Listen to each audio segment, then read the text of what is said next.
আসসালামু আলাইকুম। আমাদের আজকের কোর্স হচ্ছে SolidWorks বেসিকের। তো এর ৩য় ক্লাস আজকে আমাদের। আমরা দেখে নিই আমাদের রুটিনটা কি ছিল।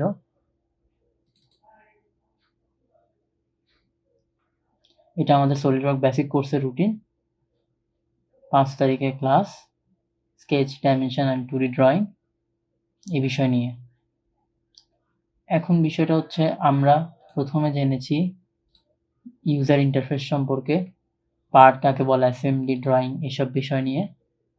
তারপর আমরা শিখেছি প্রথম যে বারটা উপরে থাকে সেটা হচ্ছে আমাদের ফিক্সড বার। এরপর যে বারটা থাকে সেটা হচ্ছে স্কেচ। এটা হচ্ছে আপনার টুলস, আর এগুলো হচ্ছে টুল বার, ফিচার, স্কেচ, সারফেস। আর বাম পাশে যেগুলো থাকে এটা হচ্ছে মডিফাই, আর এখানে যেগুলো আছে এগুলো হচ্ছে আদার্স মডিফায়ার অপশন, এই বিষয়গুলো। আর কিভাবে স্কেচ করতে হয় তা জানি। দ্বিতীয় ক্লাসে আমরা যেটা শিখিয়েছিলাম, স্কেচ টুলবারের আন্ডারে যে টুলসগুলো আছে, লাইনার, সার্কেলটা সম্পূর্ণ দেখানো হয়েছিল, সঙ্গে স্মার্ট ডাইমেনশন। আজকে তৃতীয় ক্লাস। আজকে তৃতীয় ক্লাসে স্কেচের সবগুলো আইকন সম্পর্কে আমরা বিস্তারিত দেখাবো, এবং কি একটা 2D জটিল ড্রয়িং করব, যেটা বেসিক এর জন্য খুবই উপকারী। তাহলে চলুন শুরু করা যাক। প্রথমে টপ প্লেনে রাইট ক্লিক করব, স্কেচ দিব। এরপর যথারীতি আমি যদি দেখাই, একটা লাইন যদি আমি তৈরি করতে চাই, একটা পয়েন্টে ক্লিক করলাম, আরেকটা পয়েন্টে ক্লিক করলাম, এভাবে আমরা একটা লাইন তৈরি করতে পারি। তারপর আমি যদি বের হতে চাই, রাইট ক্লিক করে সিলেক্ট দিব, বের হয়ে যাব। এবার আমি দেখাবো কিভাবে সেন্টার লাইন তৈরি করতে হয়। Same 1 point, 2 point. তারপর আমি যদি বের হতে চাই, আমি কিবোর্ডে এস্কেপ বাটন চাপ দিতে পারি এভাবে। ৩ নাম্বার যে লাইনটা সেটা হচ্ছে মিড পয়েন্ট লাইন। এটাতে যদি আমি একটা পয়েন্টে ক্লিক করি, তারপর যেদিকে নিব দুই দিকেই সমপরিমাণ বর্ধিত হবে। এভাবে আরেকটা ক্লিক করলে 2 ক্লিকেই আমার লাইনটা শেষ হচ্ছে। আবার রাইট ক্লিক করে সিলেক্ট দিলে হয়ে যাচ্ছে। এভাবে আমরা লাইনের সকল কমান্ড ইউজ করব। এবার সার্কেলে যাচ্ছি। সার্কেল মোট ২টা। ফার্স্ট হচ্ছে সেন্টার সার্কেল, দ্বিতীয়টা হচ্ছে 3 পয়েন্ট সার্কেল। 3 পয়েন্ট সার্কেলকে সলিডওয়ার্কসে এখানে পেরিমিটার সার্কেল বলছে। তাহলে আগে সার্কেলটা করে নিই। সার্কেল হচ্ছে, সেন্টার সার্কেল হচ্ছে, আমি এটাকে মিড পয়েন্ট ধরলাম, ক্লিক করলাম, ছেড়ে দিলাম মাউস, তারপর আরেকটা ক্লিক করলাম, হয়ে গেল। এটা হচ্ছে আমার সার্কেল। আর পেরিমিটার সার্কেল যেটা, সেটা হচ্ছে আপনার 1, 2, 3 পয়েন্ট সার্কেল। অর্থাৎ 3টা পয়েন্টের মাধ্যমে আপনার একটা সার্কেল তৈরি হচ্ছে। এটা হচ্ছে পেরিমিটার সার্কেল। এবার আমরা আসি রেক্টেঙ্গেলে। এখানে স্প্লাইন যেটা আছে সেটা একটু জটিল, তো সেটা আমি যেদিন নেক্সট ক্লাস 3D যখন করাবো তখন আমি এই সম্পর্কে আলোচনা করব। এখন হচ্ছে রেক্টেঙ্গেল। রেক্টেঙ্গেল এখানে যদি আমি দেখি, রেক্টেঙ্গেল হচ্ছে মোট 5 প্রকার। Corner rectangle, centre rectangle, 3 point centre corner rectangle, 3 point centre rectangle, parallelogram. Corner rectangle বলতে গেলে আমার পয়েন্ট থেকে আমি ফার্স্ট পয়েন্ট যদি সিলেক্ট করি, এরপর পয়েন্ট যেটা দিব ওই পর্যন্ত কর্নার থেকে শুরু হবে। আমি যদি একটু দেখাই তাহলে ক্লিয়ার হবে। কর্নার রেক্টেঙ্গেল ক্লিক করলাম, এখানে একটা পয়েন্ট দিলাম, আর একটা পয়েন্ট এখানে দিলাম। ভালো করে দেখতে পাচ্ছেন এটা কর্নার থেকে শুরু হচ্ছে। এরপর হচ্ছে আপনার সেন্টার রেক্টেঙ্গেল। সেন্টার রেক্টেঙ্গেলের কাজ হচ্ছে, আমি এই জায়গাটাতে আমার সেন্টার ধরলাম, তাহলে এটা মাঝখান থেকে শুরু হবে। তারপর যে রেক্টেঙ্গেলটা আছে সেটা হচ্ছে 3 পয়েন্ট কর্নার রেক্টেঙ্গেল। আমি এখানে একটা পয়েন্ট দিলাম, এখানে একটা পয়েন্ট দিলাম, এবার আমি লাস্ট পয়েন্টটা এখানে দিলাম, তাহলে এবার আমরা 3 পয়েন্ট রেক্টেঙ্গেল আঁকতে পারবো। এরপর যে রেক্টেঙ্গেলটা আছে সেটা হচ্ছে 3 পয়েন্ট সেন্টার রেক্টেঙ্গেল। অর্থাৎ প্রথমটা ছিল 3 পয়েন্ট রেক্টেঙ্গেল, এটাতে হচ্ছে একটা সেন্টারে পয়েন্ট থাকবে আর 2টা আলাদা পয়েন্ট থাকবে। তাহলে আমি এখানে এটা সেন্টার ধরলাম, এদিকে একটা পয়েন্ট দিলাম, তারপরে এই যে আমার রেক্টেঙ্গেলটা হলো, এই বিষয়টা। অর্থাৎ ভালো করে খেয়াল রাখবেন এখানে একটা বিষয়, এখানে পয়েন্ট কয়টা দেওয়া আছে, এটা 2 পয়েন্ট, তার মানে 2টার মধ্যে আপনার রেক্টেঙ্গেলটা আঁকা শেষ করতে হবে। সেন্টার রেক্টেঙ্গেলও 2 পয়েন্ট, তাহলে আপনাকে 2 পয়েন্টের মধ্যে শেষ করতে হবে। এখানে 3 পয়েন্ট, এটা 3 পয়েন্ট, এটা 3 পয়েন্ট, তার মানে এগুলো 3 পয়েন্টের মধ্যে শেষ করতে হবে। আপনার প্যারালেলোগ্রাম, প্যারালেলোগ্রামে যদি আমি ক্লিক করি তাহলে এটা রম্বুস হবে অনেকটা। এই যে আমি রম্বুস তৈরি করতে পারবো, ওরকম সামান্তরিক বা সামান্তরিক তৈরি করতে পারবো, এমন হবে। এটা হচ্ছে আমাদের রেক্টেঙ্গেল। আশা করি রেক্টেঙ্গেলের সমস্ত বিষয়গুলো আপনারা বুঝতে পেরেছেন।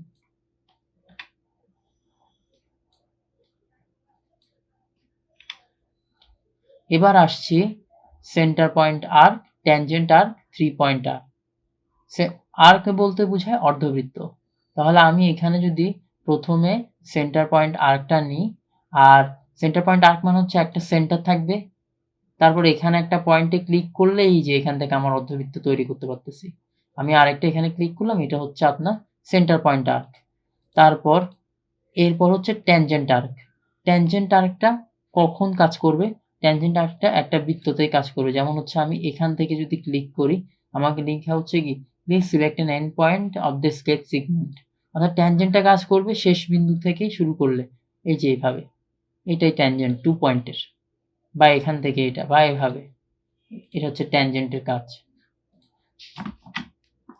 আচ্ছা, তারপর এবার যদি দেখাই, আর ট্যানজেন্টটা সঠিকভাবে বুঝতে হলে আমাদেরকে 2D অনেকগুলো ড্রয়িং করতে হবে, যা আমরা যখন ইন্টারমিডিয়েট কোর্স করব তখন ট্যানজেন্টের গুরুত্বটা আপনারা বুঝতে পারবেন। এই মুহূর্তে ট্যানজেন্ট বুঝালে এটা একটা স্পর্শক হিসেবে বলা যায়, এর থেকে বেশি কিছু বলা যায় না, কারণ এখানে তেমন কোনো কঠিন ড্রয়িং আমি করাচ্ছি না। 3 পয়েন্ট আর্ক, আমি এখানে একটা পয়েন্ট দিলাম, এখানে একটা পয়েন্ট দিলাম, এরপর যে পয়েন্টটা কাজ করবে সেটা হচ্ছে ডিরেকশনে কাজ করতেছে এখানে, ঠিক আছে? তো আমি ডিরেকশনটা এটা এখানে দিলাম, এতটুকু 3 পয়েন্ট আর্ক হয়ে গেল। এরপর যদি দেখি, এটা হচ্ছে যে ellipse, partial ellipse, parabola, cornet. তাহলে আমরা এগুলো সম্পর্কে একটু জানি। এলিপস যদি দিই, এলিপসের কাজ হচ্ছে একটা পয়েন্টে ক্লিক করলাম, আরেকটা পয়েন্টে ক্লিক করলাম, সেকেন্ডটা ডিরেকশন দিচ্ছে কতটুকু নিতে হবে এই বিষয়টা। এরপর গুলো একটু দেখে নেই। এলিপস দেখলাম আমরা, এরপর দেখবো পার্শিয়াল এলিপস। পার্শিয়াল এলিপস হচ্ছে ফার্স্ট পয়েন্ট, অর্থাৎ ফার্স্ট পয়েন্টটা সেন্টার হবে, এর পরের পয়েন্টটা এখানে দিলাম, তারপরটা কি, অর্থাৎ সেন্টার দিয়ে যদি করতে চাই অর্ধবৃত্ত তাহলে এটাই হবে। অর্থাৎ টোটাল এখানে আমার কয়টা লেগেছে আমি একটু দেখাই। পার্শিয়াল এলিপসে যখন ক্লিক করলাম, ফার্স্ট সেন্টার, এরপরটা হচ্ছে এখানে একটা পয়েন্ট, এরপর হচ্ছে ডিরেকশনটা কিরকম হবে দেখতে, ওটা করার পর এই পয়েন্টটা থেকে আপনার অর্ধবৃত্তটা শুরু হবে। এটা দিয়ে আপনার অর্ধবৃত্ত তৈরি করা হয় এলিপসের মাধ্যমে। এরপর যে অপশন সেটা হচ্ছে প্যারাবোলা। প্যারাবোলাতে ক্লিক করলে 1 2, তারপরে এই যে আপনার প্যারাবোলা তৈরি হয়ে গেছে। অর্থাৎ এখানে মোট আপনার 4 বার ক্লিক করতে হবে। কনিক 1 2 3 3, অর্থাৎ কনিকে আপনার 3 পয়েন্ট হিসেবে আপনি করতে পারবেন, আর প্যারাবোলাতে আপনার 4 পয়েন্ট লাগবে, মানে 4 বার ক্লিক করতে হবে এতটুকুই। এরপর আমাদের এখানে যে স্লটগুলো আছে, straight slot, centre point straight slot, 3 point arc slot, 3 point centre point arc slot. Straight slot মানে বুঝবেন, এই পয়েন্টে একটা ক্লিক করলেন লাইন, এই পয়েন্টে একটা ক্লিক করলেন, তারপর আপনি মাউসটা ড্র্যাগ করলে থার্ড পয়েন্টে আপনার স্লটটা দেখতে এমন হবে। আর স্লটটা বেশিরভাগ মোবাইলের কভারের জন্য খুব কাজে আসে, আরও বিভিন্ন কাজে আসে। সেন্টার পয়েন্ট স্ট্রেট স্লট মানে হচ্ছে এই যে এটা সেন্টার হবে, তারপর ওই যে মিড পয়েন্ট লাইন আমরা যখন লাইন করেছিলাম ওই সময় যদি দেখি এখানে আরেকটা ক্লিক করলে এরপর এটা, অর্থাৎ এটা 3 পয়েন্ট, আর এখানে আমি 2 পয়েন্ট দিয়ে করছিলাম। তারপর এটা হচ্ছে 3 পয়েন্ট আর্ক স্লট, 1 2 3, এটা। আর আরেকটা হচ্ছে সেন্টার পয়েন্ট আর্ক স্লট, এটাতে প্রথমে সেন্টার হবে, তারপর 1 2, এরপর এটা। আশা করি এই 4টা আপনারা বুঝতে পেরেছেন।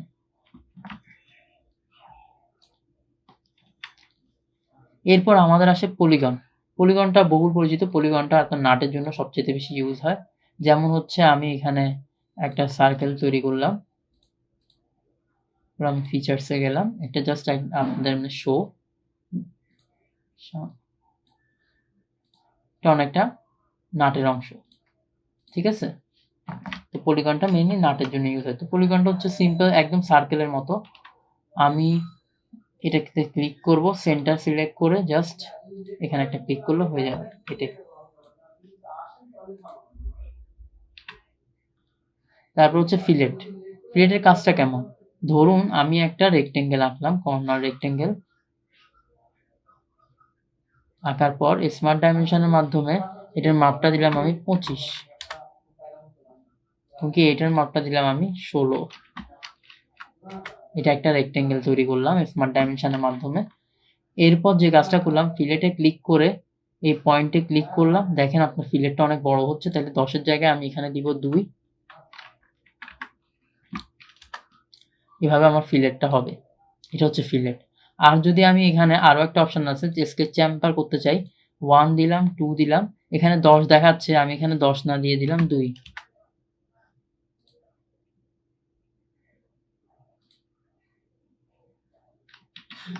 কিন্তু ফিলেট স্কেচ চেম্বারে একটা প্রবলেম হচ্ছে, আপনাকে অবশ্যই মানটা আগে দিতে হবে, তারপর লাইনটা সিলেক্ট করতে হবে। এটাই। আমি স্কেচ চেম্বার দিলাম, এখানে 2 দিলাম, 45 ডিগ্রি দিলাম, এবার আমি সিলেক্ট করব, তাহলে ওই 45 ডিগ্রিতে চেম্বারটা হয়ে যাবে। এই বিষয়টা হচ্ছে চেম্বারের কাজ। এরপর আমাদের এখানে কিছু অপশন আছে, যেমন হচ্ছে trim, offset entities, mirror entities. এই বিষয়গুলো আমরা একটা ড্রয়িং করব, ড্রয়িং এর মাধ্যমে আমরা বুঝিয়ে দিব। তাহলে আজকে আমরা যে ড্রয়িংটা করব সেটা দেখে নেই।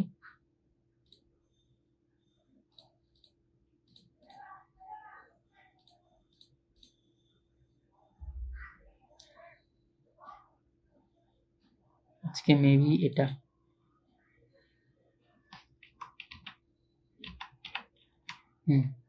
আজকের আমাদের ড্রয়িংটা হচ্ছে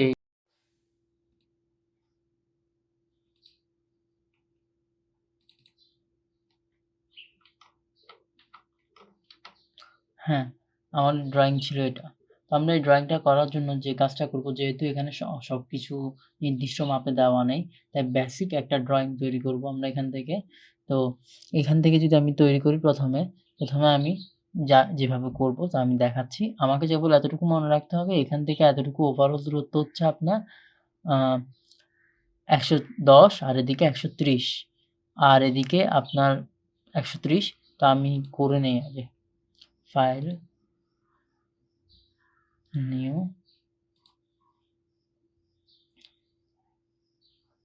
প্রথমে যে কাজটা করব 2D ড্রয়িং করার জন্য, সর্বপ্রথম হচ্ছে টপ প্লেন থেকে আমি স্কেচ দিব, তারপর আমি নিজের মতো করে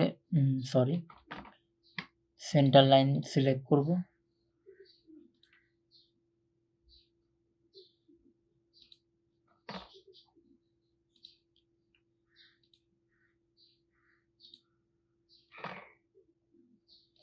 এখানে একটা লাইন তৈরি হয়ে গেছে।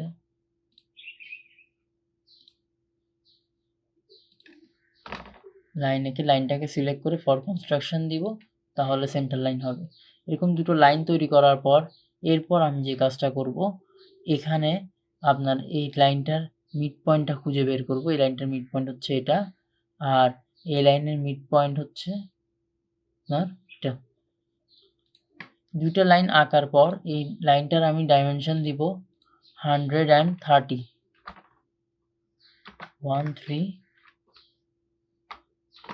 13130, আর এই লাইনটার ডাইমেনশন আমি দিব 110।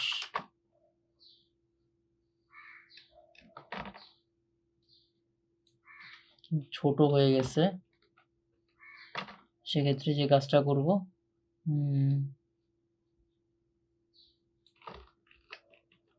সেই লাইনের ডিস্টেন্সটা দিতে হবে না, শুধু এটা দিয়ে 130, এতটুকু। এটা করার পর এখন যে কাজটা করব, এখানে যে ডিস্টেন্সটা আছে এটা, আর এই যে এখানে যে মিড পয়েন্টটা, এটা কোইন্সিডেন্ট করে দেব, লক, আর এটা মিড পয়েন্ট দিয়ে দিব, তাহলে এটা এই লাইনটার মিড পয়েন্ট এটা হয়ে গেছে। এখন এটা যেহেতু লক আছে, এই মুহূর্তে লাইন সিলেক্ট করে আমি যদি এখানে 110 দেই, এন্টার, তাহলে এটা মিড পয়েন্ট বরাবর আছে, তার মানে এখানে 110 আমি পেয়ে গেলাম, 110। এখন আমি দেখব আমার চিত্র অনুযায়ী, যদি দেখি এই জায়গায় ভালো করে খেয়াল করলে,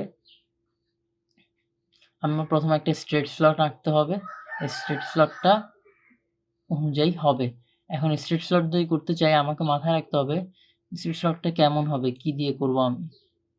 আমি এখান থেকে আপনার এই যে স্ট্রেট স্লটে যাব, সেন্টার পয়েন্ট স্ট্রেট স্লট যেটা আছে এটা নেব, তারপর নিজের মতো করে আপাতত একটা তৈরি করব। মনে রাখতে হবে লাইনটা অবশ্যই সোজা হতে হবে। আর সোজা না হয় যদি বাঁকা হয় তাতেও প্রবলেম নাই। পরবর্তীতে আমি এখানে সিলেক্ট করলে আমার এখানে হরিজন্টাল আছে অ্যাড রিলেশন, আমি এটাতে ক্লিক করলে হয়ে যাচ্ছে। স্মার্ট ডাইমেনশনের মাধ্যমে এটার মাপটা দিব আমি 130 আর এটার মান দিব আমি রেডিয়াস 15 যেভাবে বলা আছে। এখন বিষয়টা হচ্ছে এটা কোথায় বসবে, পুরোটা মিলাই তো 140 হলো। তাহলে আমি এখান থেকে এই মিড পয়েন্টটা সিলেক্ট করব আর এই যে লাইনের পয়েন্টটা সিলেক্ট করব, কারণ আমার লাইনের লাস্ট বিন্দুটা হচ্ছে আপনার এখানে 110। এই যে এখন আমি যদি দেখি চিত্র অনুযায়ী একদম স্পষ্ট এটা মিলে গেছে, পুরোটাই তো 100 মানে পুরোটাই তো সম্পূর্ণ। তো ঠিক সেমভাবে নিচে যেটা আছে সেটা তৈরি করে ফেলবো। নিচেরটা যদি আমি তৈরি করতে চাই তাহলে এই বরাবর আবার সেন্টার পয়েন্ট স্ট্রেট স্লট নিব, তারপর তৈরি করলাম। স্মার্ট ডাইমেনশনের মাধ্যমে এটার মাপটা আমি দিলাম 130 আর এখানে মাপটা দিলাম আমি 20। আগের মতো লাইনটাতে সিলেক্ট করব, হরিজন্টাল দিব, সোজা করব। এরপর এই লাইনের লাস্ট বিন্দু যেটা এটাতে সিলেক্ট করব আর এই পয়েন্টে ক্লিক করে আমি এখানে দিয়ে দিব কোইন্সিডেন্ট। তাহলে আমার দুটো কাজ শেষ হলো। এখন আসে মাঝখানে যে দাগ, মাঝখানের এখানে দূরত্বটা ভালো করে যদি আমি দেখি, এখানে দূরত্ব হচ্ছে এদিক থেকে এদিকে দিয়ে দিছে 44, ঠিক আছে? এখান থেকে এখানে দিয়ে দিছে 44। তাহলে 44 যদি থাকে তাহলে এখন আমি এখানে দেখি লাইন নিব, এই যে সেন্টার লাইনটা এটা সিলেক্ট করব, সিলেক্ট করার পর অফসেট এন্টিটিস দেওয়ার পর এদিকে আসতেছে এদিকে আসতেছে। আমি এটাকে রিভার্স করতেছি, রিভার্স করার পর এখানে আমি 44 টাইপ করব, তাহলে এটা এই পজিশনে চলে গেছে। 44 টাইপ করার পর ওকে দেব, তাহলে একটা লাইন হলো। তা আমি এবার এটা ট্রিম করে ফেলবো কারণ আমার এটা লাগবে না এরকম অবস্থায়। এই অবস্থায় থাকার পর এই লাইনটাকে সিলেক্ট করব, মিরর এন্ড ডিটেলস দিব, মিরর অ্যাবাউটে সিলেক্ট করে সেন্টার লাইনটা ক্লিক করে দিব, ওকে। তাহলে আমার আরেকটা কাজ শেষ হলো। এখন যে কাজটা করব সেটা হচ্ছে এই লাইনটার মিড পয়েন্ট নির্ধারণ করব। এই লাইনটার মিড পয়েন্ট যদি আমি বের করতে চাই, অথবা এই লাইনটা যে কোনো একটা লাইনের মিড পয়েন্ট বের করব, এই যে মিড পয়েন্ট। এখন আমি যদি চিত্রতে দেখি, চিত্রতে আছে 10 10 10 20, তাহলে এই মিড পয়েন্ট থেকে উপরে 10 হবে নিচে 10 হবে। আশা করি বুঝতে পারছেন। তাহলে এই যে মিড পয়েন্টটা, এই মিড পয়েন্ট থেকে এই লাইনটাকে আমি আপাতত সেন্টার লাইন করে ফেলতেছি ফর কনস্ট্রাকশন, আমার কাজের বোঝার সুবিধার্থে। এই লাইনটার মিড পয়েন্ট যেখানে, সেখান বরাবর আমরা একটা লাইন নিব, লাইনে সিলেক্ট করে এটার মিড পয়েন্ট খুঁজলাম, এখানে করলাম। করার পর স্মার্ট ডাইমেনশনের মাধ্যমে এই লাইনটাকে সিলেক্ট করে এখানে দিলাম 10, দেওয়ার পর এটাকে সিলেক্ট করে এই লাইনটাকে সিলেক্ট করলাম আর এখানে একটা সেন্টার লাইন নিলাম, বা হচ্ছে আপনার এখান থেকে লাইন নিয়ে এত মিরর করার দরকার নেই, এইভাবে করে আবার স্মার্ট ডাইমেনশনের মাধ্যমে আমি এটার মানও দিলাম 10। এতটুকু পেয়ে যাওয়ার পর লাইনের মাধ্যমে এই পয়েন্টটাতে একটা ক্লিক করবেন, তারপর এখানে একটা এই জায়গায় একটা ক্লিক করবেন, হয়ে গেছে, ঠিক আছে? বা ডিলিট করেন, আরও স্পষ্টভাবে করার জন্য আমরা এটা ডিলিট করে দেব। তারপর এই যে এখান থেকে একটা লাইন নিব, লাইন নিয়ে এই পয়েন্ট থেকে ক্লিক করে এখানে আসার পর এই জায়গায় দেখুন, আপনি যদি এই জায়গায় সিলেক্ট করে দেন এমনিতে, এরপর এই লাইনটাতে ক্লিক করে এই সার্কেল মানে এইটাতে ক্লিক করার পর অ্যাড রিলেশনের ট্যানজেন্ট নামে একটা অপশান আসতেছে। ট্যানজেন্টের কাজটা কি সেটা আমি আপনাদেরকে একটু পরে বলছি। ট্যানজেন্টে ক্লিক করবেন, দেখবেন এটা অনেকটি স্মুথ হয়েছে। ঠিক সেমভাবে এই সাইডে একটা ট্যানজেন্ট ছাড়া করে দেখি, ট্যানজেন্ট ছাড়া করলে আসলে লাভটা কি, এই যে আগের মতোই কোইন্সিডেন্ট বরাবর দিলাম। এখন এই যে এখানে এই যে একটা অস্থির অবস্থা বিরাজ করতেছে, যেমন এটা মিলে নাই, তাহলে এখানে এটা ক্লিক করব লাইনটা আর এখানে সার্কেলের রেডিয়াসটা ক্লিক করব, অ্যাড রিলেশনের ট্যানজেন্ট যে অপশনটা আছে সেটাতে একটা ক্লিক করব, এখন স্মুথ হয়ে গেছে এই কাজটাই। এবার এখানে যে দুইটা আছে এগুলো এদিকে মিরর করে দেবো। মিররের জন্য আমার একটা সেন্টার লাইন তো নামাই আছে, তাহলে আমি যে কাজটা করব মিরর এন্টিটিসে সিলেক্ট করব, যেগুলো মিরর করব সেগুলো এন্টিটিস টু মিররে রাখবো। এই লাইন দুইটা আমি মিরর করব, এটাও মিরর করব, এগুলো এন্টিটিস টু মিররে রাখলাম। মিরর অ্যাবাউটে আমি এই যে এই সেন্টার লাইনটা সিলেক্ট করে দিলাম। ওকে, শেষ, কাজ হয়ে গেছে। এরপর ট্রিম এন্টিটিসের মাধ্যমে এটা ক্লিক করব, এটা নিব। ব্লু হুক সমস্যা নেই, আপাতত আমার ড্রয়িংটা মিলতে পারলে হচ্ছে, কারণ আমি তো এখানে সঠিক মান দিয়েছি, সবগুলো তো সঠিকভাবে আছে। এবার এখানে ওই রিলেশনগুলো উঠে যাওয়ার কারণে এটা ব্লু কালার দেখাচ্ছে, ব্লু মানে ভুল নয়, ঠিক আছে।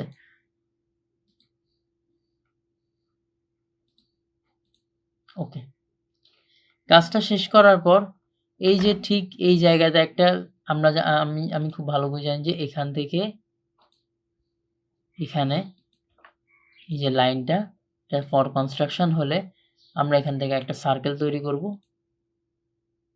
ওই সার্কেলটাই হচ্ছে এখানে সার্কেলটা, যেটা রেডিয়াস হচ্ছে 24, ঠিক আছে।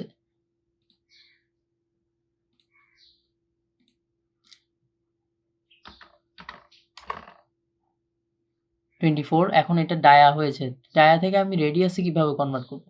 ডায়া থেকে যদি আমি রেডিয়াসে কনভার্ট করতে চাই তাহলে স্মার্ট ডাইমেনশনে ক্লিক থাকতে হবে, তারপর এখানে লিডার্স অপশন একটা আছে, লিডার্স অপশনে ক্লিক করতে হবে।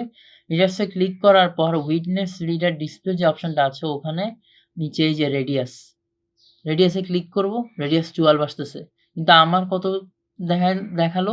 রেডিয়াস 24। তাহলে এটা যদি আমি কারেকশন করতে চাই তাহলে আমাকে এই যে রেডিয়াস 12 এর উপর ডাবল ক্লিক করতে হবে। ডাবল ক্লিক করার পর এখানে 24 লিখে দিব, এন্টার, তাহলে ওই হিসাব হয়ে যাবে। এই যে আমরা ড্রয়িংটা করলাম, আমাদের মেইন প্রবলেম ছিল এই ড্রয়িংটা কিভাবে তৈরি করা হয়, এটা আমি এখানে দেখিয়ে দিলাম। আর বাকি যা আছে তা আপনারা নিজেরা প্র্যাকটিস করবেন, ঠিক আছে। তাহলে আমাদের এতটুকু হচ্ছে ড্রয়িংটা। আশা করি সবাই ড্রয়িংটা সম্পূর্ণ বুঝতে পেরেছেন। আর ঠিক আছে, আজকের মতো ক্লাস এতটুকুই। সবাই ভালো থাকবেন। আসসালামু আলাইকুম।